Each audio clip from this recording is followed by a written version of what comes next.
révolution ne sera jamais faite avec le ventre vide.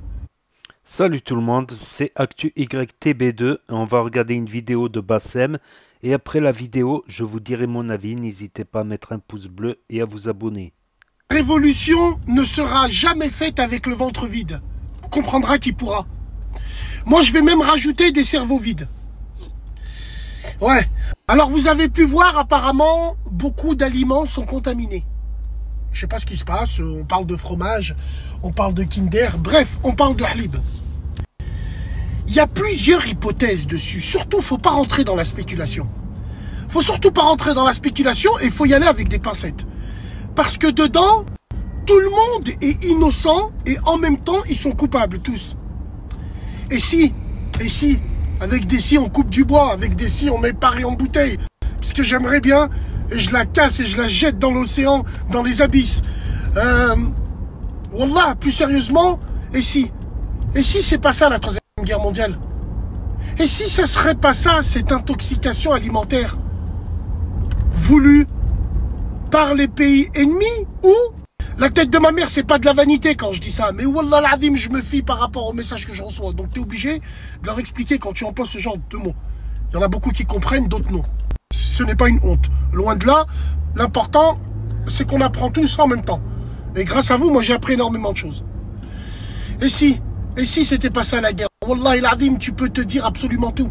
Tu peux te dire aussi, est-ce que c'est pas fait exprès tout ça? Est-ce que c'est pas le plan du diable, tout simplement? Ouais. On va devenir fous. Ils sont en train de nous rendre fous. Ouais, moi, je réfléchis à plein de trucs. Je réfléchis tellement que j'ai le dos en compote. Putain de merde. Tout peut arriver. Tout. Mais restons prudents et prenons-le avec des pincettes. Et voilà ce que ça risque d'être les prochaines guerres. Il n'y aura pas de conflit, soldats, armés, les couilles. Grosso modo. Bien sûr, il y en aura pour la forme. Mais dans le fond, les vraies attaques, elles vont être là.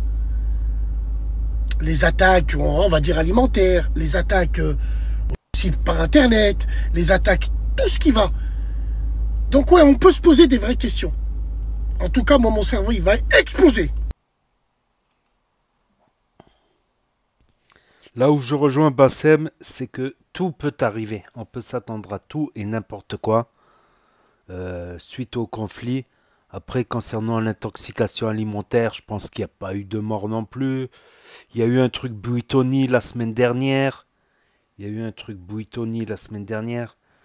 Ça peut arriver parce que avec la guerre, beaucoup de gens se font des soucis parce qu'on sait tous que tout peut arriver à n'importe quel moment maintenant. Et peut-être certains employés dormaient mal, ont un peu négligé l'hygiène, je sais pas. Après, je pense que oui, tout peut arriver. Et les guerres de demain, je pense elles seront différentes, je pense, oui. Je pense plutôt que ça sera des guerres de type économique. De toute manière, il est clair que avec le ventre vide, tu peux pas faire de guerre. Déjà parce que si tu déclenches une guerre, faut avoir d'importants stocks alimentaires pour ton armée. C'est tous les produits style pâtes, sucre, farine, huile, tous les produits qui se conservent. Tous les produits, il faut un gros stock pour l'armée déjà. Et on s'en sait pas. Maintenant, beaucoup de pays vont se dire, ouais, bah, la Russie l'en fait, bah, nous aussi on va le faire, personne ne va rien dire, tout le monde va être préoccupé par la Russie. Je suis même étonné là, au bout de 4 ou 5 semaines, là, ça fait plus de 5-6 semaines presque, il n'y a pas eu de guerre vraiment déclenchée. Il y a eu des petites attaques par-ci, par-là, mais sans grande, voilà, pas de grandes offensives terrestres, on va dire. Il n'y a pas eu de grandes offensives terrestres alors que je pensais vraiment que dans les semaines et les mois, il pourrait y avoir des grandes offensives terrestres, comme on avait pensé à Taïwan. Voilà, c'est plutôt maritime concernant Taïwan. On avait pensé à différents conflits en Afrique, au Moyen-Orient, plein de pays qui peuvent profiter de la situation que l'ONU est occupée avec la Russie, que l'Occident est occupé avec la Russie pour eux-mêmes, surtout en Afrique, Afrique subsaharienne, tout ça. Après les intoxications, je sais pas. Franchement, je sais pas. J'ai entendu parler de Kinder, de ceci, cela. Il y avait Buitoni juste avant. Je pense pas parce qu'en plus, à moins d'avoir du blé contaminé, mais en général, l'Italie se fournit surtout en Europe et ils sont producteurs eux aussi. La France exporte du blé, par exemple. Elle n'a pas à en importer. Mais bon, avec la mondialisation, on se retrouve avec des trucs bizarres, acheter des biscuits avec du blé, des biscuits italiens avec du blé ukrainien, du sucre du Pérou, ma parole, du chocolat de Brésil, ma parole. On se retrouve avec des trucs bizarres, mais je sais pas, franchement, je peux pas dire. Mais je pense que les guerres seront d'ordre économique.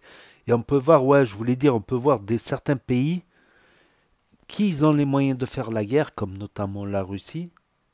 Voilà, ils ont des gros stocks d'or.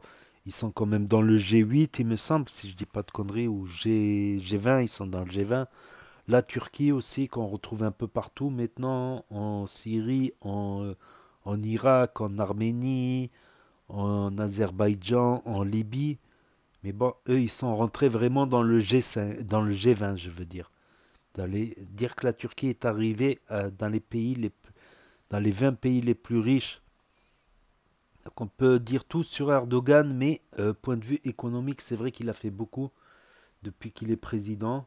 Depuis qu'il est président, il y a 20 ans à peu près. Bon, il y avait Abdullah Gül qui avait pris la relève, je ne sais plus, entre 2002 et 2004 ou 2005, un truc comme ça. Il avait pris la relève à un moment quand Erdogan était inéligible. Mais pour faire des guerres, faut des moyens, comme j'ai dit, faut pouvoir avoir des stocks alimentaires pour la population, pour tenir pendant des périodes difficiles. Faut avoir aussi assez de moyens pour acheter assez de munitions, parce qu'une guerre, ça peut durer très longtemps.